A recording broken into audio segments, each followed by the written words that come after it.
E aí, pessoal do nono ano, tudo bem? Sejam bem-vindos a mais uma aula de História. Sou o professor Ricardo.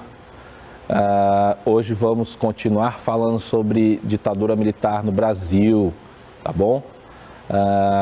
Preste atenção para você entender como é que foram esses governos militares, tá certo? Na última aula nós falamos do golpe, né? Falamos daquele governo do João Goulart, né, do Jango, e como aconteceu o golpe, né? A gente chama de golpe militar, o golpe civil militar, porque existe uma participação da população civil que queria sim que os militares tomassem o poder, né? E aí uma parte também depois se arrependeu, viu? Falamos do governo do Castelo Branco, né?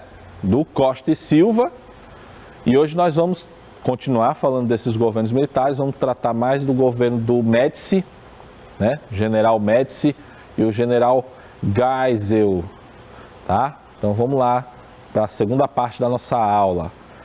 A habilidade segue a mesma, viu, gente? Analisar os aspectos determinantes da ditadura civil-militar no Brasil, identificando as forças sociais que ofereceram sustentação ao processo e destacando a importância da justiça nos casos de violação dos direitos humanos e a reorganização da sociedade brasileira, né?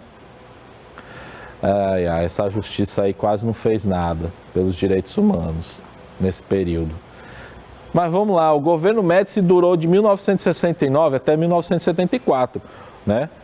Você lembra que eu falei que o Costa e Silva não chegou nem a terminar os 5 anos de mandato dele? Graças a Deus que ele não conseguiu. Também eu não sei, né? Porque depois que ele saiu, entrou o Médici, que era outro general daqueles da linha dura, né? Considerado o governo mais repressivo da ditadura é o do general Médici, tá? A gente tem que até tomar cuidado, né, quando a gente está falando, porque, né, a situação hoje está tão estranha, né? Então vamos lá, Entre as ações desse governo do general Médici estão lá, o aperfeiçoamento dos órgãos de repressão, como o CNI, que é o Serviço Nacional de Informação, já falei para vocês, é o famoso Cagueta, estava lá para juntar informações de todas as pessoas que eram mal vistas pelo governo, para depois iniciar a repressão, a perseguição a essas pessoas. O DOPS também, que foi aperfeiçoado, que é a Delegacia de Ordem Política e Social, temido DOPS aí. E o DOI-CODE, que era o Destacamento de Operações de Informações, Centro de Operações de Defesa Interna. São todos órgãos de repressão.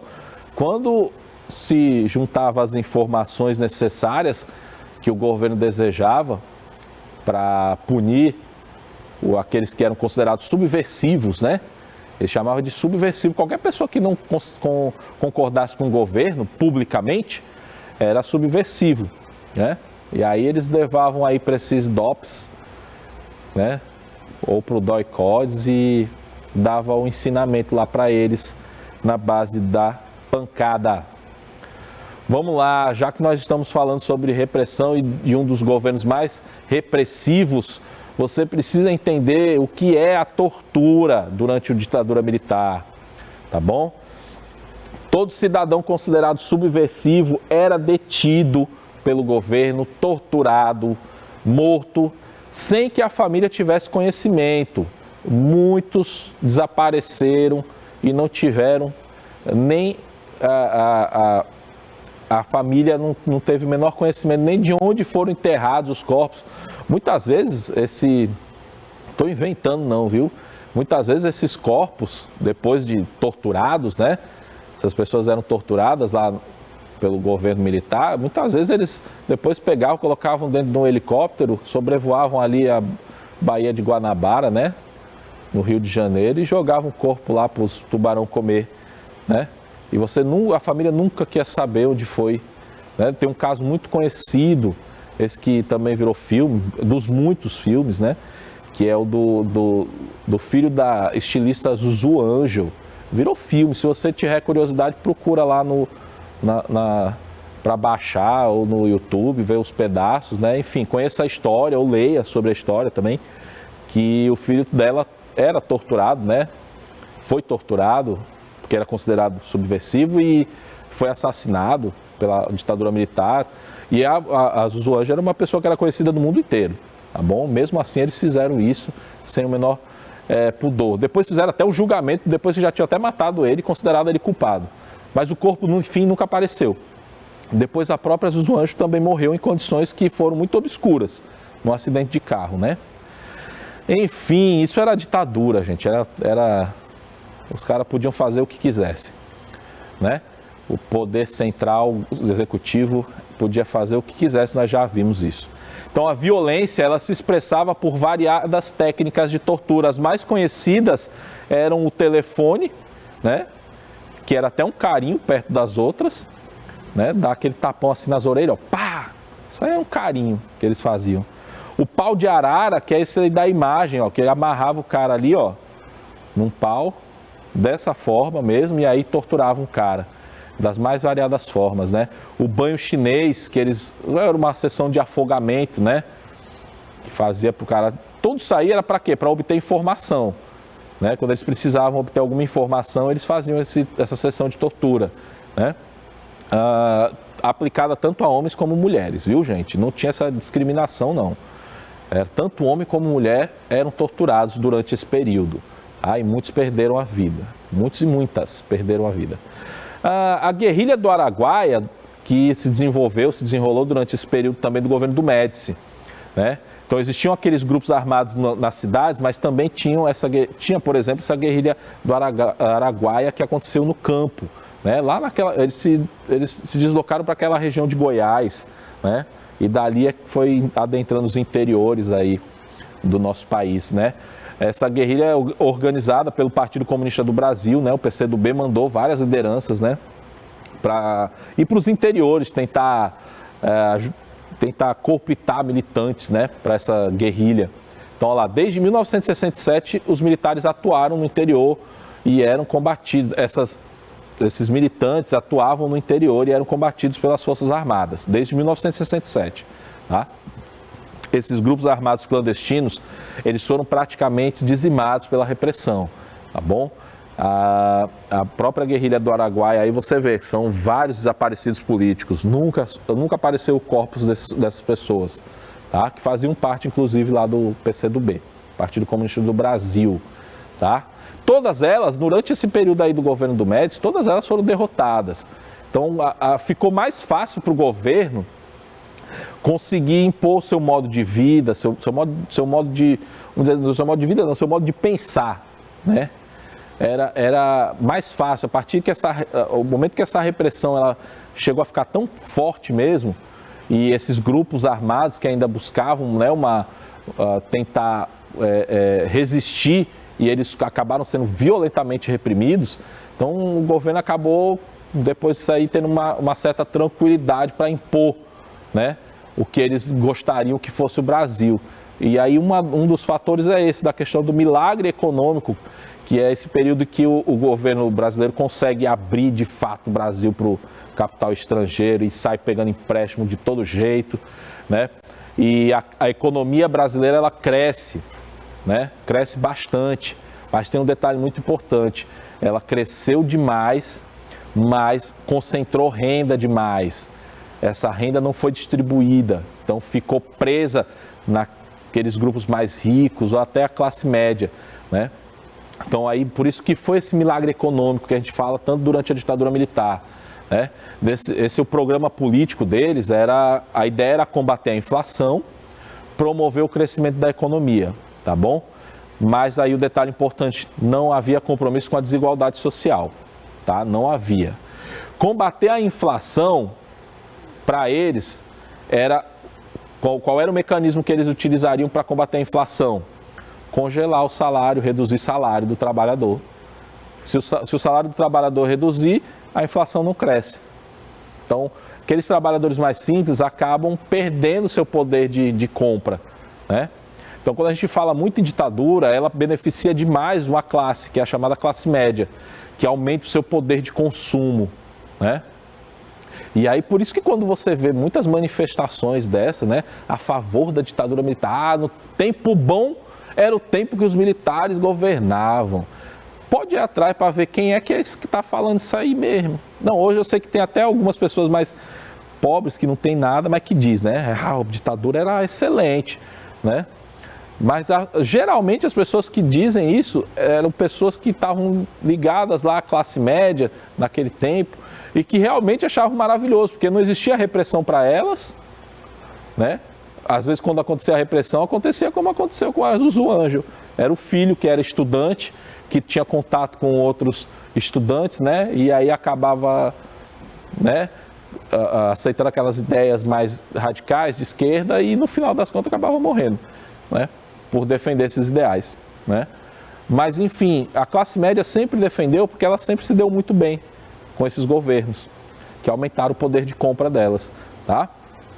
Então, olha lá, a política econômica promoveu intensa concentração de renda e não distribuição, tá? Essa chargezinha aí que fala, né? Primeiro o bolo cresce, era o Delfim Neto, que era o ministro da Fazenda, né? Primeiro o bolo cresce, depois a gente divide, né? Mas é só um pedacinho, tá? Que ele vai dar. Então, primeiro vai crescer o bolo, depois é que ele vai dividir, tá? Dessa ideia aí de que a distribuição de renda não acontecia, né? Então, olha lá, o governo permitiu a entrada de capitais estrangeiros, especialmente dos Estados Unidos, se pegou empréstimo demais nos Estados Unidos, né? Que era um grande apoiador dessas ditaduras militares na América Latina, tá, pessoal? Eles apoiavam, que eram governos mais seguros na concepção dos americanos, que defendiam a liberdade, né? A democracia. Para eles, a ditadura na América Latina era mais aceitável do que os governos populares, né? Que eles lutavam lá contra o comunismo. Existia uma grande dependência e crescimento da dívida externa, demais nesse período. Tanto é que tá aí ó, o que o Ziraldo falou. Deixa eu ver se eu consigo ler. Só este ano já entrou no país 3 bilhões de dólares. O pagamento começa a ser feito daqui a 10 anos. Aí o pai passando a mão na cabeça do menino, tadinho, quem vai pagar é tu. Daqui a 10 anos. Aí você vai morrer de miséria aí. Então, ó, tá vendo aí? Ele pegou tanto dinheiro emprestado, mas no futuro é que vai ser pago isso aí. Então ele colocou em uma situação, as pessoas que iam estar no mercado de trabalho, né? Daqui a 10 anos, eles que iam sofrer, porque a dívida externa estaria ali para eles pagarem, né? É isso que acontece também em qualquer país hoje que decide, né, endividar-se demais, jogando para frente a dívida, para frente. Lá no futuro, quem vai pagar, sofrer, são os filhos, né? Então, lá, a partir de 1968, os índices de crescimento se elevaram, obviamente. A capacidade de consumo da classe média também. O consumismo da classe média fechava os olhos para a repressão. É o que eu estou dizendo. Eu posso até dizer da minha experiência pessoal, né? A mamãe e papai faziam parte de classe média e eles nunca foram contra a ditadura, não, né? E era quando eu era um menino, a gente tinha uma capacidade de consumo muito grande, né? Não via essa necessidade, né, passar por mim quando eu era criança, e fazia parte desse mesmo contexto, né? Seu professor viveu ainda uma criança, viveu a ditadura militar, tá bom?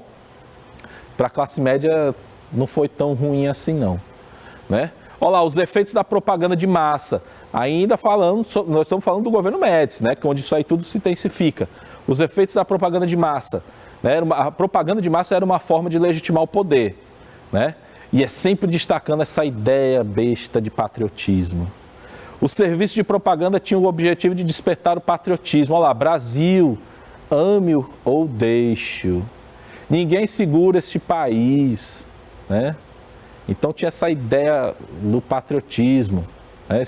Esse é um país que vai para frente, olha lá. Brasil, potência do ano 2000, nunca.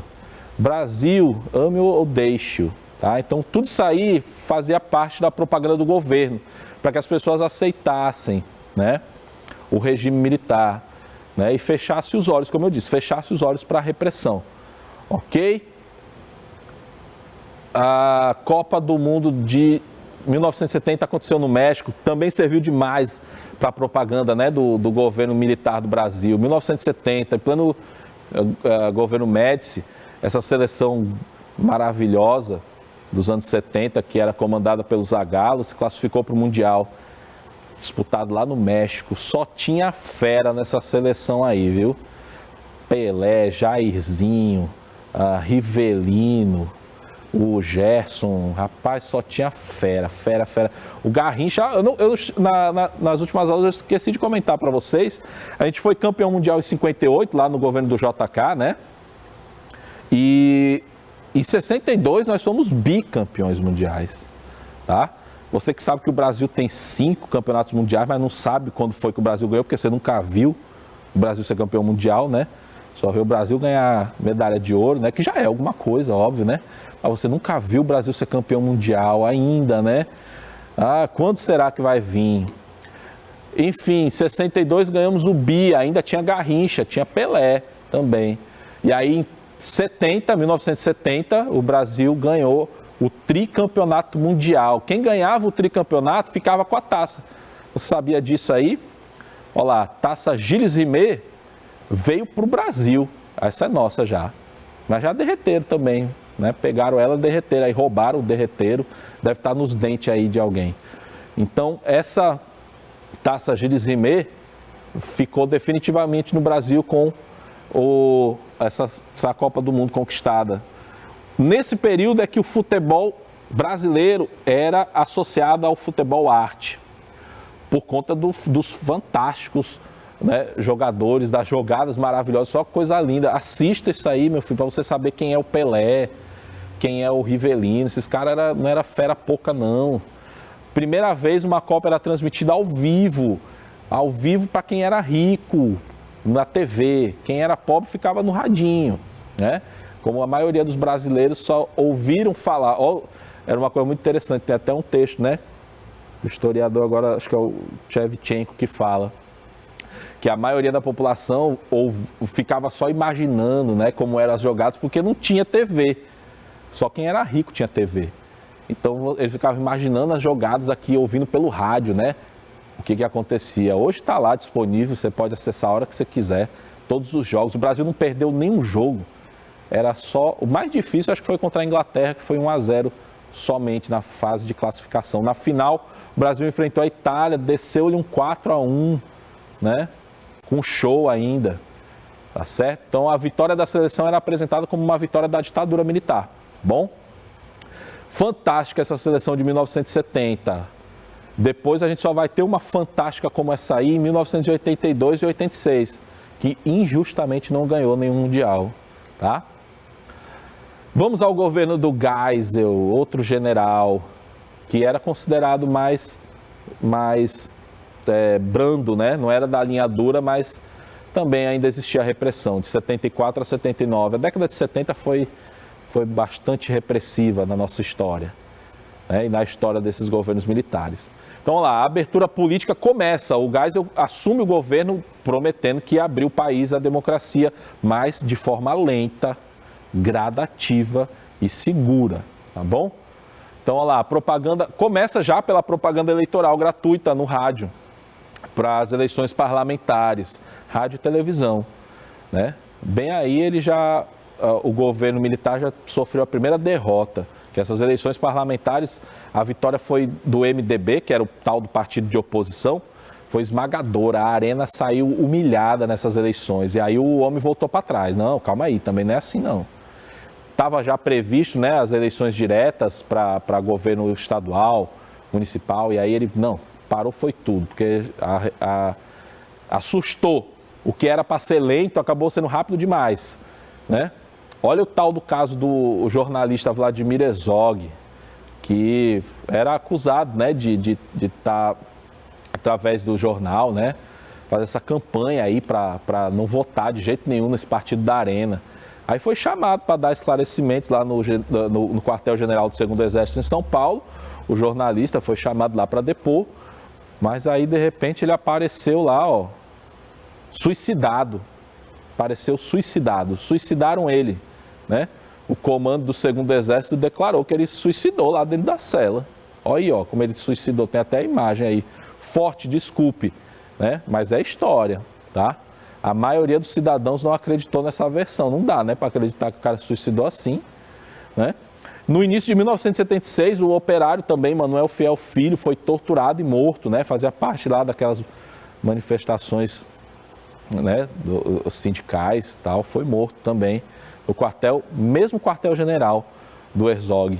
Tá? Então a repressão continuava, né? Olha lá, os avanços e recuos no processo de abertura. A Lei Falcão é considerada, né, um recuo no processo dessa abertura política. De acordo com a Lei Falcão, ficavam proibidos os debates políticos ao vivo na imprensa.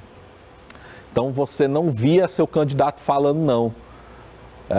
Só mostrava a fotografia dele, né? E algumas informações do partido, ou algumas informações mesmo dele, pessoais. Não existiam debates, né? A ideia da democracia, esses militares odiavam a democracia. Eles assumiram o poder dizendo assim, nós vamos defender a democracia. Para defender a democracia, nós vamos dar um golpe. Mas depois a gente devolve. Nunca devolveram, né? Não, nunca devolveram, não. Aliás, nunca devolveram, não. A gente tomou a força mesmo. Então tá aí. Acompanhado de algumas poucas informações sobre ele, seu partido, a Lei Falcão, calava a boca dos candidatos, né? Mais um ponto importante no avanço dessa abertura foi a extinção dos atos institucionais, né? Durante o período do governo do Geisel, tá bom? Aí, ó, as reformas do pacote de abril de 1977. Aí o Geisel ainda se aproveitando, ainda não tinha sido extintos os atos institucionais nesse momento, mas ele se aproveita lá do ato institucional número 5 para fechar o Congresso de novo. E aí impõe essas reformas, muito pelo medo de que esses parlamentares, né, das eleições acabassem derrotando o partido da Arena, que era o partido deles. Então vamos lá, ó. 1/3 dos senadores, esse é o pacote de abril, né, que fechou o Congresso, foi a reforma que ele fez. 1/3 dos candidatos ao Senado, né, dos senadores, desculpa, seriam indicados pelo presidente. Ou seja, 1/3 não seriam eleitos, seriam indicações do presidente. O mandato de presidente passava a ter 6 anos, deixava de ter 5 anos, passava a 6 anos. Olha a ideia de ficar mais um pouquinho. Manutenção das eleições indiretas para cargos do executivo. Então, governos estaduais e municipais, obviamente o governo, né, federal também mantinham-se eleições indiretas, tá? O quórum para aprovação das emendas passou de 2/3 para a maioria absoluta. Então, só se aprovavam emendas com maioria absoluta no parlamento. O aumento da representatividade dos estados do Norte e Nordeste no Congresso, onde a Arena era predominante. A estratégia do governo aí para aprovar suas medidas era aumentar a representatividade desses estados, onde a Arena era predominante. Tá bom? Vamos lá, ó. Chegando ao fim aí, ó. Ressurgimento do movimento operário. Em 1978, durante o governo aí do General Geisel, começa novamente, né, o movimento operário a se articular. Então aí você está vendo essa fotografia, bem aí ao centro, é o Luiz Inácio Lula da Silva, que começou a sua participação, né, pública nos sindicatos, lá do ABC, na região de São Paulo, né, fazendo as mobilizações, as greves, tá? Ele era sindicalista, o protagonismo político dele começa bem aí, 1978, tá bom? A organização de comissões independentes de várias categorias, né? Os sindicatos, eles eram muito limitados durante esse período, tá? Lógico, não tinha, o sindicalismo era sempre associado à ideia de comunismo, né? Então a repressão era muito grande. Eles, durante essas décadas aí de governo militar, eles ficaram calados mesmo, né? Submissos, não tinham como apresentar nada, de oferecer nada aos trabalhadores. Tá? E aí, em 1978, nesse processo aí de abertura, né, que tinha se iniciado, aí já começa o movimento operário começa a se reorganizar, tá bom? Então, lá, a criação de um órgão de representação nacional, a Central Única dos Trabalhadores, que é a CUT, foi criada lá em 1983, aí já mais à frente, né, já estava no governo do Figueiredo, do general Figueiredo, né, que a gente nem vai tratar nessa aula, nós vamos tratar só na próxima, muito por questão mesmo de tempo, que não dava para encaixar nessa aula, mas que já está dentro de um contexto de redemocratização.